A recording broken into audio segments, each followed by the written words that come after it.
24 ঘন্টার মধ্যে আমি ধরি 10 ঘন্টার মতো আমি পড়েছি, আমি এর বেশি পড়িনি। বাসায় কোনো টিচার ছিল না, আমি স্কুলের টিচারদের কাছে বেশি পড়েছি। স্কুলের এই ক্লাসগুলো করলাম, এই নিয়মিত ক্লাসগুলোর মধ্যে যে ফলো করছি নিয়মগুলো, সেই নিয়ম অনুযায়ী আমি চলেছি। মেইনলি স্কুলের যে টেক্সট বুক বেসড আমি পড়াশোনা করেছি। এই টেক্সট বুকের প্রতিটা লাইন বাই লাইন পড়লেই হচ্ছে এই যে কেউ ভালো করতে পারবে। কত নম্বর তুমি পেয়েছো? 1285। আমি বেশি ঘন্টা ধরে পড়িনি, যতটুকুই পড়েছি মেইনলি হচ্ছে মনোযোগ দিয়েই পড়েছি। পড়াশোনার পাশাপাশি আমি আগে ড্রয়িং করতাম, এখন ড্রয়িং এই পড়াশোনা যেহেতু বেড়ে যাচ্ছে, চ্যালেঞ্জ অনেক বেশি, এজন্য ড্রয়িং এর প্রতি এখন তেমন একটা এই হ্যাবিটটা নাই এখন ড্রয়িং এ। ইঞ্জিনিয়ারিং লাইনে গেলে আমি হচ্ছে বিভিন্ন বলা যায় দেশের প্রতি একটা অবদান থাকবে আমার, এই দেশের যে উন্নতি করা যায় এরকম একটা চিন্তা ভাবনা থেকে আমার হচ্ছে ইঞ্জিনিয়ারিং লাইনের দিকে যাওয়ার ইচ্ছা। ছেলে যে রেজাল্ট করেছে এতে আমরা অবশ্যই খুশি। হ্যাঁ, আমরা সৃষ্টিকর্তার প্রতি অশেষ কৃতজ্ঞ। ইঞ্জিনিয়ার হয়ে ভালো করবে, দেশের সেবা করতে চায়, সেই ক্ষেত্রে আমরা তাকে বাধা দিব না। ওর যে পরিশ্রমটা কাজে আসছে, সার্থক হয়েছে, এটাই আমার সবচেয়ে বড় পাওয়া। মানে এর থেকে আর বড় পাওয়া হয় না। সবার আগে আমি কৃতজ্ঞতা প্রকাশ করি আমার সৃষ্টিকর্তার প্রতি, এরপরে আমার মা বাবা, এরপরে স্কুলের টিচারদের প্রতি। স্কুলের টিচাররা যেভাবে আমাকে গাইড করেছে সেই গাইড করেই আমি সেই লাইন অনুযায়ী চলেছি। এরপরে স্কুলের এই ক্লাসগুলো করলাম, এই নিয়মিত ক্লাসগুলোর মধ্যে যে এই ফলো করছি নিয়মগুলো, সেই নিয়ম অনুযায়ী আমি চলেছি। মেইনলি স্কুলের যে টেক্সট বুক বেসড আমি পড়াশোনা করেছি। এই টেক্সট বুকের প্রতিটা লাইন বাই লাইন পড়লেই হচ্ছে এই যে কেউ ভালো করতে পারবে। এরপরে আমি স্কুলের টিচারদের বাইরেও অন্যান্য স্কুলের টিচারদের কাছেও আমি বিভিন্ন সময় সহযোগিতা নিয়েছি। এরপরে তারা আমাকেও সাহায্য করেছে বিভিন্ন বিষয়ে, তো তাদের সকলের প্রতি আমি কৃতজ্ঞ। এই আমরা একটু জানতে চাচ্ছি যে কত নম্বর তুমি পেয়েছো? 1285। 1285 নম্বর। হ্যাঁ 1300 নম্বরের মধ্যে। হ্যাঁ, আচ্ছা, কেমন লাগছে তোমার? আমি এই রেজাল্টে অত্যন্ত খুশি। আচ্ছা, পড়াশোনার ক্ষেত্রে আমরা একটু জানতে চাচ্ছি কত ঘন্টা তুমি পড়তে? এই যে ভালো ফলাফল করতে গেলে কেমন পড়াশোনা করতে হয়?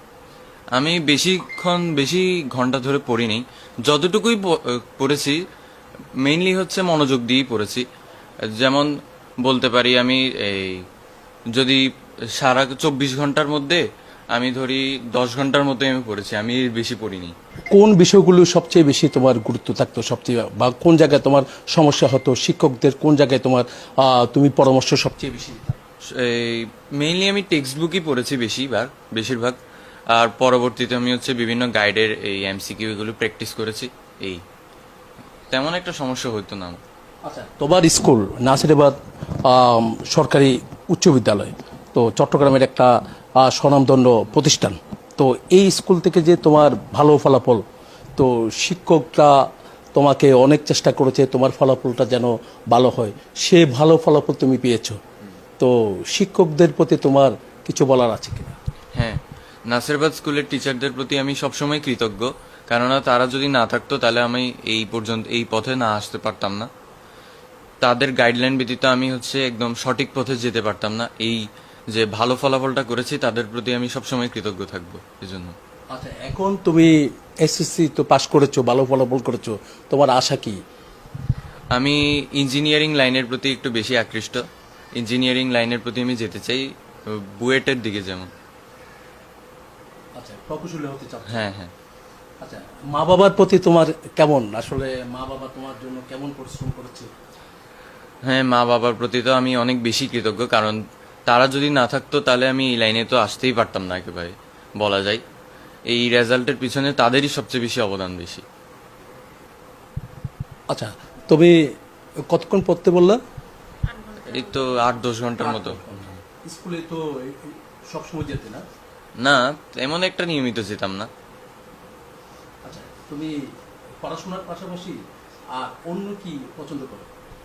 পড়াশোনার পাশাপাশি আমি আগে ড্রয়িং করতাম, এখন ড্রয়িং এই পড়াশোনা যেহেতু বেড়ে যাচ্ছে, চ্যালেঞ্জ অনেক বেশি, এজন্য ড্রয়িং এর প্রতি এখন তেমন একটা এই হ্যাবিটটা নাই এখন ড্রয়িং এ।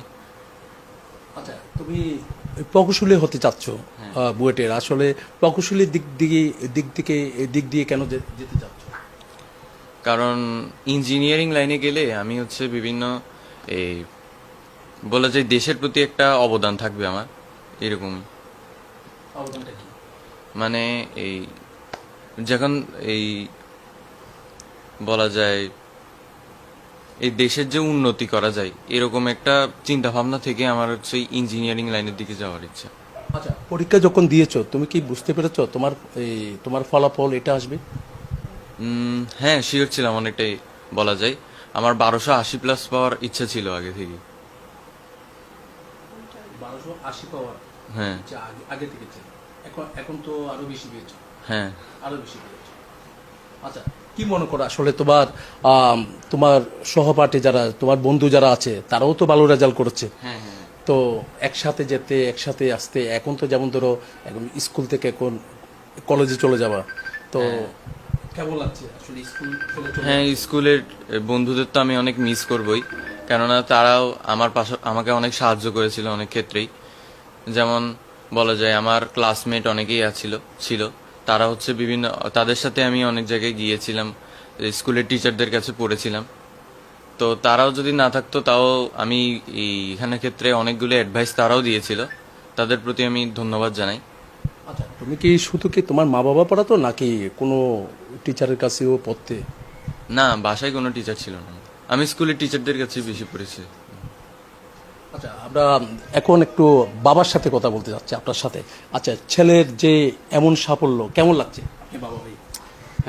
শুরুতে ধন্যবাদ জানাচ্ছি এই নিউজ 24-কে, আপনারা কষ্ট করে এসেছেন, ছেলের সাক্ষাৎকার নিয়েছেন, আমাদেরকেও জিজ্ঞেস করছেন, আমরাও সাক্ষাৎকার দিচ্ছি। আমি বলবো ছেলে যে রেজাল্ট করেছে এতে আমরা অবশ্যই খুশি। হ্যাঁ, আমরা সৃষ্টিকর্তার প্রতি অশেষ কৃতজ্ঞ এই স্কুলের টিচারদের প্রতিও।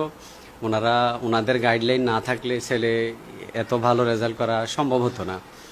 হ্যাঁ, সেজন্য অবশ্যই স্কুলের টিচারদের প্রতিও কৃতজ্ঞ। আচ্ছা, ছেলে এখন যে ভালো ফলাফল করলো সে প্রকৌশলী হতে যাচ্ছে, আপনারা কি চান? এই ক্ষেত্রে আমরা চাচ্ছি না যে ওর কোনো ইনসিস্ট করতে। ও যদি মনে করে যে না, সে ইঞ্জিনিয়ার হয়ে ভালো করবে, দেশের সেবা করতে চায়, সেই ক্ষেত্রে আমরা তাকে বাধা দিব না। সবচেয়ে বেশি পরিশ্রম হয় আমি দেখি সন্তানদের ক্ষেত্রে বাবার চেয়েও মা সবচেয়ে বেশি পরিশ্রম করে। আমরা আপনার সাথে একটু কথা বলতে চাচ্ছি। ছেলের যে এমন সাফল্য পেয়ে আপনি কেমন খুশি বলে মনে করছেন? অবশ্যই আমি অনেক খুশি আমার সন্তানের রেজাল্টের কারণে। যে রেজাল্ট করেছে, ও যে পরিশ্রম করেছে এবং ওর প্রত্যাশা অনুযায়ী ওই রেজাল্টটা পেয়েছে, আমি এই জন্য অনেক খুশি। এই জন্য সৃষ্টিকর্তার প্রতি অবশ্যই প্রথমে আমি কৃতজ্ঞতা স্বীকার করব। আর ওর যে পরিশ্রমটা কাজে আসছে, সার্থক হয়েছে, এটাই আমার সবচেয়ে বড় পাওয়া। মানে এর থেকে আর বড় পাওয়া হয় না। এই যে কষ্ট এখন মনে হচ্ছে এগুলো কোনো কিছুই না, আমি কিছুই করিনি। আমার ছেলে মানে নিজে ওর মেধাতেই ও হয়েছে। আমার পরিশ্রমটা এখন আমার বড় লাগে না, ওর মেধাটাই এখন আমার কাছে বড় লাগতেছে। এরকম সাফল্য যখন আপনি শুনেছেন, আপনার কানে যখন এসেছে, তো তখন গর্বে মন ভরে গেছে আপনার? হ্যাঁ, আশা তো করেছিলেন। হ্যাঁ, আমি যেরকম এক্সপেক্ট করেছিলাম ঠিক অতটাই পেয়েছি।